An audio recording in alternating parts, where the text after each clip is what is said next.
کہا اگلی بار جب غلہ لینے کے لیے آؤ تو وہ چھوٹے کو ساتھ لے کے آنا، اگر نہیں لاؤ گے تو غلہ نہیں دوں گا۔ 1 سال کے بعد پھر غلہ لینے کے لیے آئے، اللہ کا حکم تھا یوسف علیہ السلام کو اپنے آپ کو ظاہر نہیں کرنا ہے۔ 1 سال کے بعد پھر آئے، اللہ یعقوب علیہ السلام کو تیار کیا، ہمیں یہ بھی، ہم چھوٹے کو بنیامین کو بھی لے جانا چاہتے ہیں۔ اور یعقوب علیہ السلام نے کہا اللہ کے بندو اب میں بوڑھا ہو گیا ہوں، میں نہیں برداشت کر سکتا اس کی جدائی کو، نہیں معلوم تم اس کے ساتھ جا کے کیا کرو گے، تم نے پہلے یوسف کے ساتھ بھی پتہ نہیں کیا کیا ہے، اس کو بھی لے جاؤ گے؟ نہیں ابا جان وعدہ ہے ہم لے کے آئیں گے۔ خیر یعقوب علیہ السلام نے وعدے کے بعد پھر اجازت دے دی۔ پتہ یہ چلا اعتماد کرنا چاہیے، بد اعتمادی کی فضا نہیں بنانی چاہیے، اولادوں کے درمیان بد اعتمادی کی فضا نہیں بنانی چاہیے۔ کہا ٹھیک ہے لے جاؤ، ہاں اللہ کی طرف سے اگر کوئی فیصلہ آ گیا تو اب یہ یقین دیکھو یعقوب علیہ السلام کا، اللہ کا کوئی فیصلہ آ گیا تو میں کچھ نہیں کر سکتا، ورنہ تم نے واپس لانا ہے۔ ٹھیک ہے جی ابا جان واپس لائیں گے۔ چنانچہ یہ لے کے گئے، غلہ حاصل کر لیا، اور غلہ حاصل کرنے سے پہلے یوسف علیہ السلام نے اس چھوٹے کو بھائی کو علیحدہ کر کے بتا دیا، سب کو دو آدمیوں کو ایک کمرہ دیا نا، تو یہ آخر میں رہ گیا، یہ بادشاہ کے ساتھ سوئے گا۔ چلو اب جب بادشاہ کے ساتھ سونے کی باری آ گئی تو بادشاہ سلامت یوسف علیہ السلام نے قصہ بتا دیا، اپنا تعارف بھی کرا دیا، اور کہا بولنا نہیں کچھ بھی، یہ بھی اللہ کا حکم تھا، یہ ایک اور امتحان تھا یعقوب علیہ السلام کا۔ ایک پیالہ رکھوا دیا ان کے غلے میں، اسی چھوٹے بھائی کے غلے میں رکھوا دیا، اور جب یہ یہاں سے سب سامان لے کے نکلے تو پیچھے آواز دینے والوں نے آواز دی کہ بادشاہ کا ایک پیالہ سونے کا گم ہے، بھائی تم میں سے کسی نے چوری کی ہے۔ کہا خبردار ہم نے چوری کی ہے، ہمارے اوپر الزام لگاتے ہو؟ انہوں نے کہا ہم تفتیش کریں گے، تلاش کریں گے، آؤ تفتیش کرو، کھلے دل سے تفتیش کرو۔ سب 10 کے 10 سامان تلاش کیے، نہیں نکلا۔ اچھا بھائی نہیں ہوگا تمہارے پاس؟ نہیں اس کو بھی تلاش کر لو، چھوٹے کو بھی دیکھ لو۔ انہوں نے کہا نہیں دیکھ لو، اپنا شک دور کر لو۔ فَبَدَأَ بِأَوْعِيَتِهِمْ قَبْلَ وِعَاءِ أَخِيهِ ثُمَّ اسْتَخْرَجَهَا مِنْ وِعَاءِ أَخِيهِ، وہ بھائی کے سامان سے تو پیالہ نکل آیا۔ اب اللہ کیا کہہ رہا ہے؟ كَذَلِكَ كِدْنَا لِيُوسُف، تاکہ یوسف پر کوئی الزام نہ لگائے، یہ ہم نے یوسف کو راستہ بتایا تھا اس طرح سے کرنے کا، اپنے بھائی کو روکنے کا، کہ یعقوب کا ایک اور امتحان مقصود تھا، یہ ہم نے کیا ہے۔ اللہ اکبر۔ اب یہ آپس میں باتیں کرنے لگے، عجیب شریف آدمی ہے یار، اس نے چوری کی ہے، بادشاہ کا پیالہ چوری کیا ہے۔ اچھا بادشاہ کا پیالہ اگر اس نے چوری کی ہے تو کوئی بعید بات نہیں ہے، اس کا بھائی یوسف بھی چور تھا، اس نے بھی بچپن میں ایک چوری کی تھی۔ یوسف علیہ السلام اپنے کانوں یہ باتیں ساری سن رہے ہیں۔ کہا ظالمو، دل میں کہا کیسی باتیں کرتے ہو، کیسی؟ فَأَسَرَّهَا يُوسُفُ فِي نَفْسِهِ، یوسف علیہ السلام نے پھر بھی ضبط کیا ہے۔ ہمارے آپ جیسا کوئی ہوتا تو رکھ کے ڈنڈے مار کے، کوڑے مار کے پتہ نہیں کیا حشر کروا دیتا ہے، مگر یوسف علیہ السلام نے پھر بھی صبر کیا، اور پھر یوسف علیہ السلام سے کہنے لگے بادشاہ سلامت ہم میں سے ایک لے لو اور یہ ہمیں دے دو، اس لیے کہ ابا بہت ناراض ہوں گے۔ یوسف علیہ السلام نے کہا کہ ہم اسی کو رکھیں گے جس سے ہم نے سامان پایا ہے، کسی دوسرے کو رکھنا یہ ظلم ہے۔ اب یہ مایوس ہو گئے بڑی زاری کر کے۔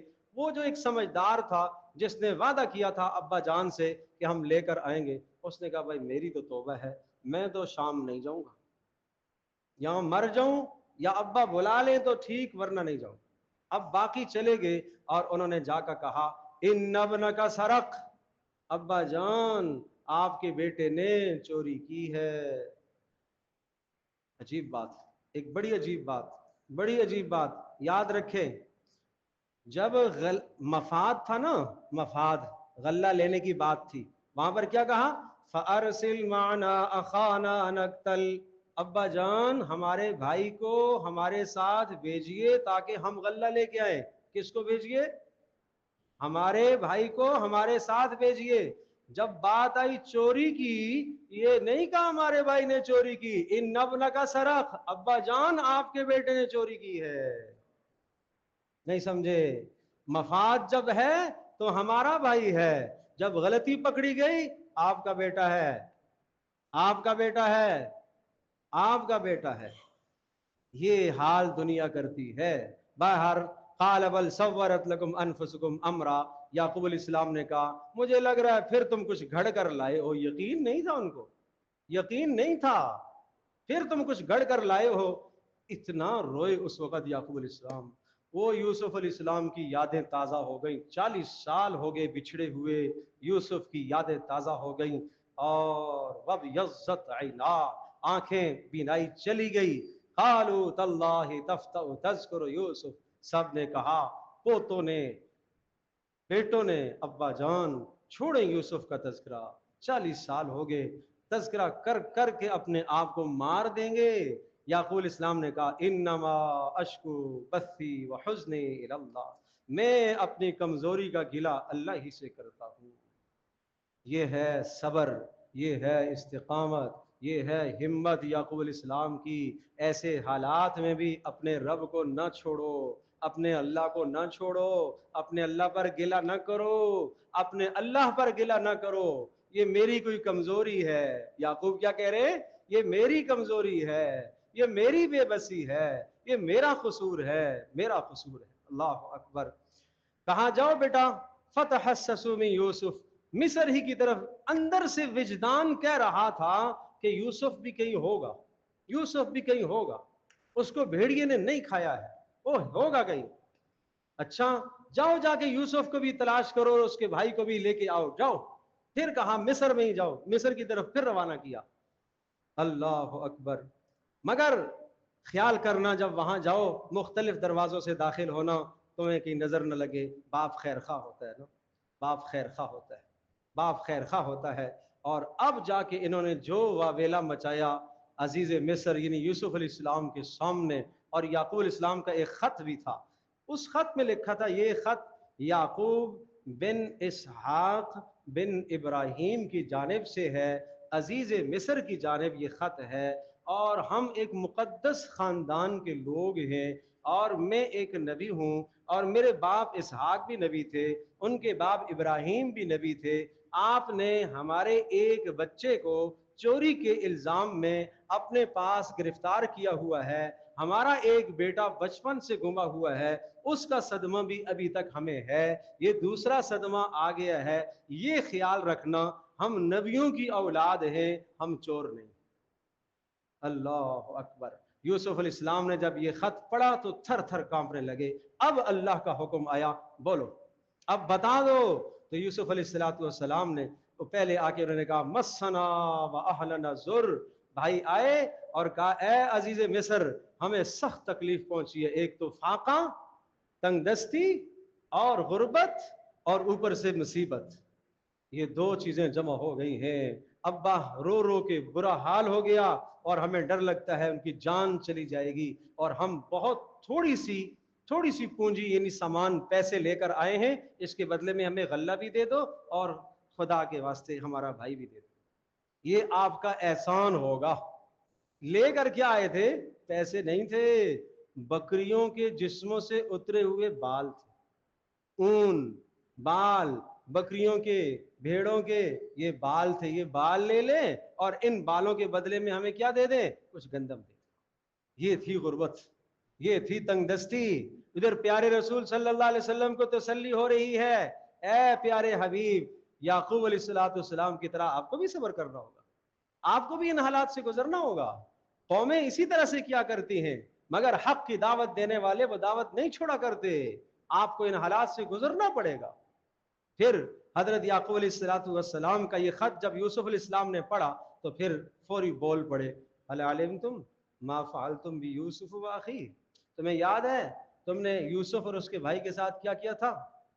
ایک دم ہکے بکے ہو گئے, یہ کیسے یوسف کو جانتا ہے, وہ تو شام کا قصہ تھا, یہ تو مصر ہے, یہ کیسے جانتا ہے. ایک دم چہرے کو دیکھا تو سمجھ گئی یہ تو یوسف ہی ہے. قالوا لئنک انت یوسف, آپ یوسف ہیں. انہوں نے کہا ہاں ہاں میں یوسف ہوں, اور یہ میرا بھائی ہے, اور اللہ نے ہمارے اوپر احسان. اب یہ جملہ سنیے گا, یہ جملہ سنیے گا بھائی, اللہ نے ہمارے اوپر احسان کیا ہے, اللہ نے ہمارے اوپر احسان کیا ہے. یوسف کہہ رہے میرا کمال نہیں ہے, اللہ نے احسان کیا. اگلا جملہ سنیے گا, یہ سب کو تسلی ہے, سب کو تسلی ہے. انہ من یتقی ویصبر, جو بھی تقوی اختیار کرے گا اور صبر کرے گا اللہ اس کو اسی طرح سے بلندیاں دے گا. یہ یوسف فرما رہے ہیں یہ اللہ کا احسان ہے، اور جو بھی تقوی اختیار کرے گا گناہوں سے بچے گا اور صبر کرے گا اللہ اسے اسی طرح سے اجر دے گا۔ پھر سب بھائیوں نے کہا اب مان گئے کہ اللہ نے تجھے ہمارے اوپر ترجیح دی ہے اور اللہ نے تمہیں فضیلت دی ہے۔ یوسف علیہ السلام نے کہا لا تثریب علیکم اليوم، نہیں آج تم سے مواخذہ کرتا ہوں، جاؤ۔ اب وہ قمیص جو پہلے 2 مرتبہ غم کا ذریعہ بنے تھی، ایک مرتبہ بھیڑیے کا خون ساتھ لپٹا ہوا آیا تھا اور یہ یوسف کا خون ہے، یہ یوسف کا خون ہے، بکری کا خون لگا ہوا بدم کذب، اور دوسری مرتبہ وہ قمیص جب زلیخا نے پیچھے سے پکڑا تھا وہ جیل میں جانے کا سبب بن گئی۔ آج قمیص یعقوب علیہ السلام کے لیے خوشخبری کا ذریعہ بنی ہے۔ یوسف علیہ السلام کو یہ اللہ نے معجزہ بتایا تھا، اس قمیص سے ان کو خوشبو آ جائے گی اور ان کی بینائی بھی واپس آ جائے گی۔ کہا یہ لے جاؤ قمیص اور جا کے میرے ابا کے چہرے پر ڈالو اور ان کی بینائی بھی واپس آ جائے گی، اور سب کو لے کر شام سے مصر منتقل ہو جاؤ، سب کو لے آؤ، جاؤ۔ کیا خوشی ہوئی ہوگی، اور یہ کیا خوشی تھی یعقوب علیہ السلام کے پاس جو خوشخبری لے کے پہلے پہنچا، بھگایا ایک کو، دوڑ دوڑ، کہیں ابا کی جان نہ نکل جائے، کہیں ابا کی روح نہ قبض ہو جائے، بھاگو دوڑ، سر پٹ بھاگا ہے وہ، دوڑا اور مصر اور شام میں پہنچا۔ اور یعقوب علیہ السلام نے وہاں اپنے آس پاس بیٹھے ہوئے لوگوں سے کہا انی لاجد ریح یوسف، مجھے یوسف کی خوشبو آ رہی ہے، یوسف کی خوشبو آ رہی ہے۔ ہائے ہائے ہائے، یہ اللہ ہے، اللہ ہے۔ شیخ سعدی فرماتے ہیں برابر میں کنعان کا کنواں ہے، وہاں سے یوسف کی خوشبو نہیں آئی، آج مصر سے قمیص چلی ہے، قمیص سے یوسف کی خوشبو اللہ نے سگا دی۔ یہ اللہ کا نظام ہے، اللہ کا نظام ہے، اللہ قادر مطلق ہے۔ تو ساتھ آس پاس کہنے لگے دادا کیسی باتیں ہوتے تھے نا سارے، دادا کیسی باتیں پاگلوں والی کرتے ہو، کہاں یوسف ہے، کہاں یوسف کی قمیص، کہاں یوسف کی خوشبو۔ بہرحال تھوڑی دیر گزری کہ جناب قافلہ آ گیا اور آ کے وہ قمیص ڈالی یعقوب علیہ السلام پر اور خوشخبری سنائی، یوسف بھی مل گئے، بنیامین بھی مل گئے، سب کے سب اب ہم وہاں منتقل ہوں گے۔ کیا خوشی ہوگی۔ حضرت یعقوب علیہ السلام کا امتحان پورا ہوا اور اب اللہ کی طرف سے جانے کا حکم ہوا۔ 72 افراد پر مشتمل یہ خاندان یہ شام سے مصر منتقل ہوا، اور رسول اللہ صلی اللہ علیہ وسلم سے یہ سوال مشرکین نے یہود کے کہنے پر کیا تھا کہ یہ یعقوب علیہ السلام کا خاندان بنی اسرائیل یہ تو شام کے رہائشی تھے، یہ مصر میں کب آئے، کیسے آئے؟ تو وہ سوال بھی پورا ہوا۔ لقد کان فی یوسف و اخوتہ آیات للسائلین، کہ یوسف علیہ السلام کے قصے میں اور ان کے بھائیوں کے قصے میں کئی جوابات ہیں سوالات کرنے والوں کے لیے۔ بس پھر یعقوب علیہ السلام اور یہ سارا خاندان مصر پہنچا اور یعقوب علیہ السلام کو تخت پر بٹھایا اور بھائی بھی سامنے آئے اور سب نے عزت سے احترام سے بادشاہ کے ساتھ ملاقات کی، ہمارا بھائی بادشاہ بن گیا۔ اب یوسف علیہ السلام نے کیا کہا، یا ابتی ھذا تأویل رؤیایا، ابا جان یہ ہے وہ خواب جو میں نے دیکھا تھا کہ ابا چاند اور سورج سے مراد ماں باپ سوتیلی ماں اور حقیقی باپ یعقوب تھے، اور 11 سے مراد بھائی تھے، ستاروں سے مراد بھائی تھے۔ آج سب کے سب سامنے آئے۔ اب اگلا جملہ سنیے گا، بڑے ظرف والے، بڑے ضمیر والے، وسعت رکھنے والے، بڑے دل والے کیا کہتے ہیں، قد احسن بی اذ اخرجنی من السجن وجاء بکم من البدو، میرے اللہ نے میرے اوپر احسان کیا کہ اللہ نے مجھے جیل سے رہا کیا، اللہ کی طرف منسوب کیا نا، یہ نہیں کہا کہ میں جیل میں گیا، جانے کا تذکرہ نہیں کیا، یہ بھی نہیں کہا کہ میں کنویں میں گرایا گیا، یہ بھی نہیں کہا کہ مصر میں بیچا گیا، جو اچھائی تھی اس کا تذکرہ کیا، اللہ نے مجھے احسان کر کے جیل سے نکالا۔ دوسرا اللہ کا احسان ہوا کہ آپ کو شام سے یہاں لے آیا۔ تیسرا اللہ کا احسان ہوا کہ بھائیوں اور میرے درمیان کی رنجشیں ختم ہو۔ یہ ہے وسعت ظرفی، بڑا ضمیر، بڑا دل۔ اور پھر آخری دعا کی ہے، اے میرے پروردگار سب کچھ تو نے دے دیا، ملک بھی دے دیا، اقتدار بھی دے دیا، اے اللہ بس اب میری تمنا یہ ہے کہ میرا خاتمہ ایمان پر ہو جائے، یہ یوسف علیہ السلام دعا کر رہے ہیں توفنی مسلمہ والحقنی بالصالحین، نیک لوگوں کے ساتھ اے اللہ میرا شمار کرنا۔ پھر فرمایا یہ جو واقعہ ہم نے ذکر کیا اے نبی، یہ وہی آپ نہیں جانتے تھے، یہ اللہ نے آپ کو بتائی ہے، یہ اللہ نے آپ کو بتائی ہے۔ لقد کان فی قصصہم عبرۃ لأولی الالباب، ان قصوں کے اندر عبرت ہے عقل مندوں کے لیے۔ یہ قرآن تراشا ہوا گھڑا ہوا نہیں ہے، یہ اللہ کی طرف سے ہے، اور ہر شے کی اور تفصیل اور ہدایت ہے اس میں، مگر ایمان والے ہی اس سے فائدہ اٹھاتے ہیں۔ اللہ پاک ہم سب کے لیے سمجھنا عمل کرنا آسان فرمائے۔ الحمدللہ رب العالمین والصلاة والسلام علی سید الانبیاء والمرسلین وعلی آلہ وصحبہ وامتی اجمعین۔ اے اللہ ہماری اس نشست کو قبول فرما۔ اے اللہ یوسف علیہ السلام کی بلند سیرت ہمیں عطا فرما، ان کے بلند اخلاق ہمیں عطا فرما۔ اے اللہ یعقوب علیہ السلام جیسا صبر ہمیں بھی نصیب فرما۔ اے اللہ اپنی اولادوں کی تربیت کی توفیق عطا فرما، اگر اولاد نافرمان ہوں تو اے اللہ اچھائی کے ساتھ ان کی تربیت کرنے کی توفیق عطا فرما۔ اے اللہ آپس کی رنجشوں کو ختم فرما، بہن بھائیوں کی رنجشوں کو، قرابت داروں کی رنجشوں کو، اے اللہ محلے داروں کی رنجشوں کو ختم فرما۔ اے اللہ ہم سب کے ساتھ کرم اور عافیت والا معاملہ فرما۔ وصلی اللہ تعالی علی خیر خلقہ۔